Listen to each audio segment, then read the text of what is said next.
Sejam todos bem-vindos ao estudo diário das Escrituras. Hoje eu vou compartilhar com vocês aqui Oséias capítulo 12. Mas antes quero fazer um convite para quem não é inscrito no canal Evangelho em Perspectiva. Vou deixar o link aqui no final da descrição do meu vídeo, tá bom? Para vocês entrar e se inscrever. Esse canal ele faz uma live toda terça-feira às 20h30. A gente pode participar ao vivo ali fazendo perguntas e eles também fazem pergunta para nós. Eu sempre participo nessa live e convido vocês a se inscrever no canal e participar também. Eu vou deixar aqui o link da última live que eles fizeram, tá bom? Para vocês verem como é que participa, tá bom? Então fiquem à vontade aí para se inscrever lá no canal. Hoje eu vou compartilhar Oséias capítulo 12 e vou começar aqui no versículo 1. O versículo 1 diz assim: Efraim se apacenta de vento e segue o vento leste. Todo dia multiplica a mentira e a destruição. E faz aliança com a Síria, e o azeite se leva ao Egito. Bom, esse primeiro versículo aqui a gente pode notar que está falando de que Efraim está se apacentando, comendo vento, né? Bom, vento não sustenta a gente. Quanto mais esse vento aqui que diz que segue o vento leste. O vento leste sempre é sinônimo de calamidade, tá bom? Vou deixar na descrição do vídeo aqui também as escrituras que falam sobre esse vento leste, que vem praga, vem peste, tá bom? Então, está falando que ele está se alimentando de destruição. Esse é o sentido aqui da palavra. E aqui diz, né, que ele multiplicou as suas mentiras de destruição e faz aliança com a Síria e o azeite leva ao Egito. O que isso significa? Significa que ele tinha aliança com a Síria para não atacar eles. Porém, ele levava azeite lá em invés de levar para a Síria, ele estava levando o azeite lá para o Egito. Ele estava entre essas duas nações, ele estava querendo agradar as duas nações aqui. E o que vai acontecer? Né? O Egito não vai proteger eles da Síria, a Síria vai vir e vai dominá-los. Aqui é um exemplo, né, de que, por exemplo, os israelitas, eles serviam a Deus, tá bom? Eles faziam holocausto a Deus, mas também eles faziam culto a Baal, né? Então eles estão servindo a dois senhores, eles estavam servindo a dois senhores e por isso eles vão cair. Deus ele não aceita esse tipo de culto, tá bom? Deus ele é exclusivo, ele não aceita outros deuses com ele. Já as outras nações são diferentes, né? As outras nações, elas são politeístas, né? Tem vários deuses ali, não tem problema agregar mais um deus. Mas para o Senhor não, ele é o único Deus verdadeiro aqui para nós. Continuando aqui, o versículo que eu vou compartilhar aqui agora é o versículo 3. O versículo 3 diz assim, ó: no ventre pegou o calcanhar do seu irmão, e pela sua força como príncipe lutou com Deus. Bom, aqui então o versículo 3 ele começa a mudar o tom, né, da pregação aqui, Oséias. Ele dá o exemplo de Jacó, que Jacó desde que saiu do ventre, né, da mãe dele ali, ele já saiu agarrado no calcanhar do irmão dele ali. O que nós podemos aprender com isso, né? Porque antes, né, quando ela estava grávida ali, né, a Rebeca, né, estava grávida, o Senhor falou para ela que tinha duas nações dentro do ventre delas, ou seja, seria duas crianças, mas que o menor, né, ele seria maior, ou seja, seria o primogênito.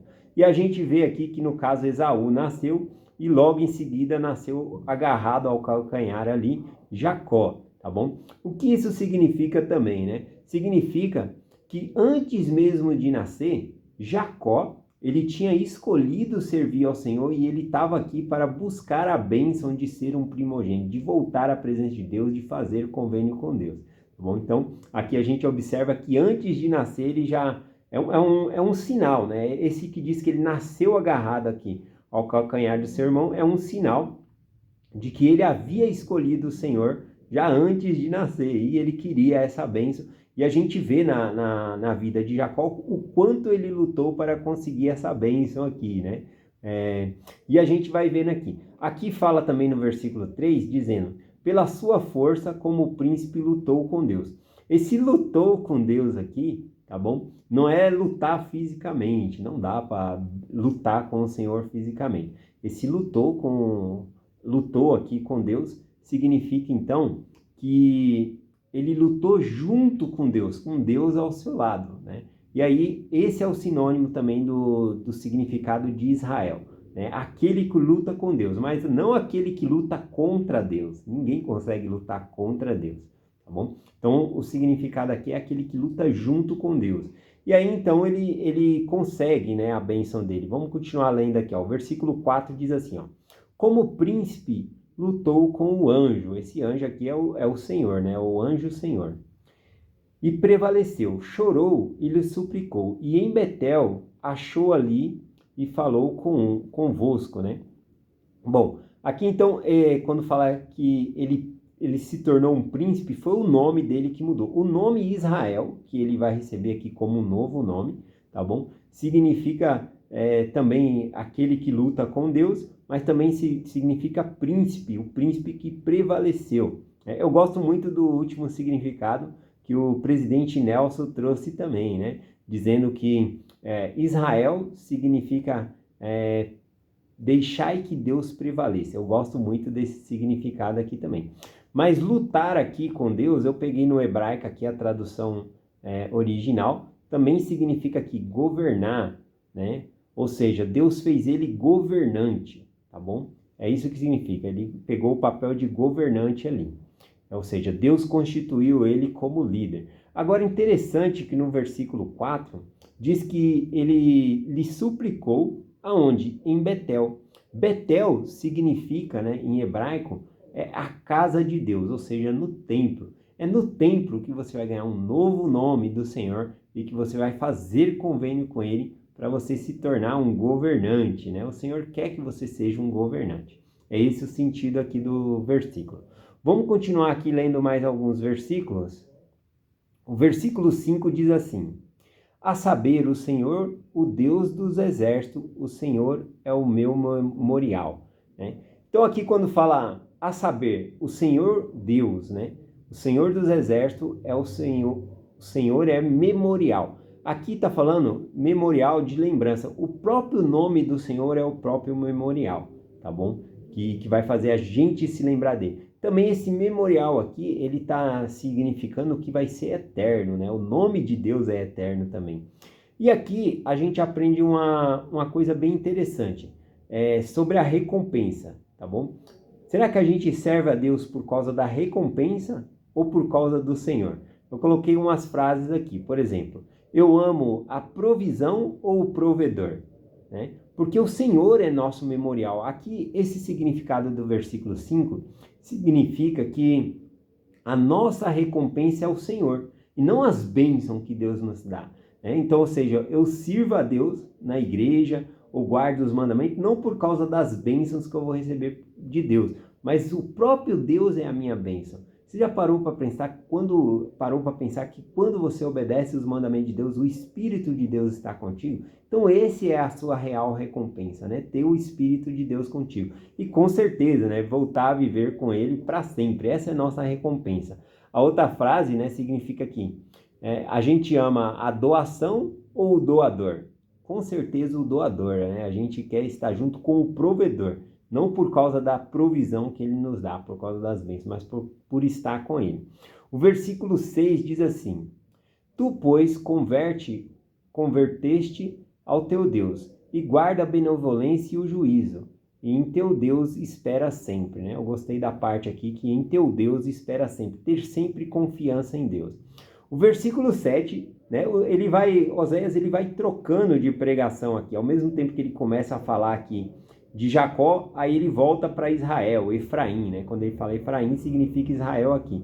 Aí no versículo 7 ele diz assim, ó: na mão do mercador está uma balança enganosa, ele ama a opressão. Aqui está significando que Efraim, né, o reino do norte, ele ama a opressão. Ele está se enriquecendo por meio da opressão, por meio do pecado. E o pior nesse versículo aqui no hebraico, dá o significado que ele nem acha que isso é pecado. Como diz aqui, ele ama isso, né? Então, ele nem acha que isso é pecado. Veja só no versículo 8 o contraste, ó. Ainda diz Efraim: contudo, eu estou enriquecendo e tenho adquirido para mim grandes bens. E todo o meu trabalho não se acharão em mim iniquidade alguma, que seja pecado. Ou seja, Ele está julgando aqui que pela prosperidade dele, por causa que ele está enriquecendo, né, mesmo que seja julgando um ganho desonesto, né, como falou no versículo 7, era uma balança enganosa. O que é uma balança enganosa? É uma balança que rouba no peso. Então, na hora que está vendendo ali o mercador, ele engana aquelas pessoas que estão comprando com um peso falso ali. E aí, então, a balança rouba sempre para ele ali. E aqui ele está entendendo que os bens, ele está enriquecendo, ele está entendendo que essas bênçãos que ele está recebendo é um favor de Deus, ou seja, que Deus está abençoando ele. Ele não acha pecado isso que ele estava fazendo, tá bom? Então, uma dica para nós é que uma pessoa próspera nem sempre é sinal de que é uma pessoa que é digna, né? Ou seja, nossa, como aquela pessoa prospera, né? Deus é na vida daquela pessoa. Não, às vezes a pessoa está sendo desonesta, né? Ganhando desonestamente ali o dinheiro também. Então, bens materiais não significa dignidade da pessoa, tá bom? Então fica bem claro isso aqui no versículo 7 e no versículo 8. O versículo 9 diz assim: Mas eu sou o Senhor teu Deus, desde a terra do Egito, e eu ainda te falarei e habitar em tenda, como nos dias da festa solene. Bom, esse versículo 9 aqui, ele tem dois sentidos, tá bom? Ele tem o sentido tanto de tirar o povo do conforto da casa deles, porque está dizendo que agora eles vão ter que morar em tendas, ou seja, eles vão ser levados para a Síria lá como servos, né, como escravos, vai ter que habitar em tendas, eles moravam em casa luxuosa, vão perder essas casas. Também tem o sentido de restauração, né? Quando fala tendas aqui, seria tabernáculo. O nosso tabernáculo, né, o nosso corpo vai ser restaurado também nos últimos dias, vai ser a nossa casa também. Então tem dois sentidos aqui o versículo 9, tá bom? O versículo 12 agora começa a falar de Jacó novamente, né? E diz assim, ó: Jacó fugiu para o campo da Síria, e Israel serviu por sua mulher, e por sua mulher guardou o gado. Bom, o que significa esse versículo 12 aqui? Esse versículo 12 mostra que Jacó, ele guardou, né? Aqui fala aqui que ele fugiu para a Síria e serviu por sua mulher. Jacó, se vocês se lembram, ele vai para a casa de Labão, na história, e ele paga 7 anos de trabalho para se casar com Raquel. Só que aí o que acontece? Labão engana ele, né? E aí dá a irmã ali, mais velha, para ele se casar. Então ele tem que fazer mais 7 anos de serviço para conseguir casar-se com a mulher ali que ele amava.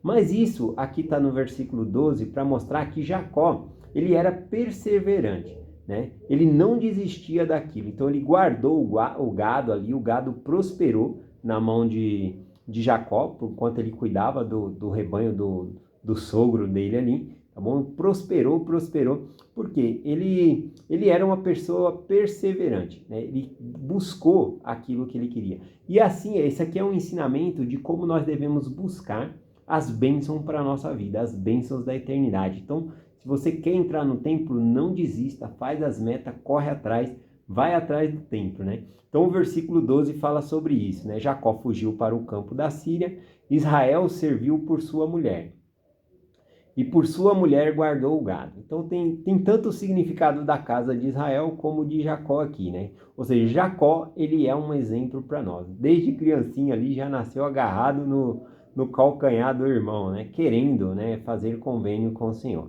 Versículo 13 diz assim: Mas o Senhor por um profeta fez subir Israel do Egito, e por um profeta foi ele guardado. Bom, aqui ele está usando o símbolo do profeta Moisés, que tirou o povo do Egito ali, tá bom? E também, do mesmo modo aqui, ele fala que um profeta guardou o gado, né? Que aqui significa Jacó também, tá bom?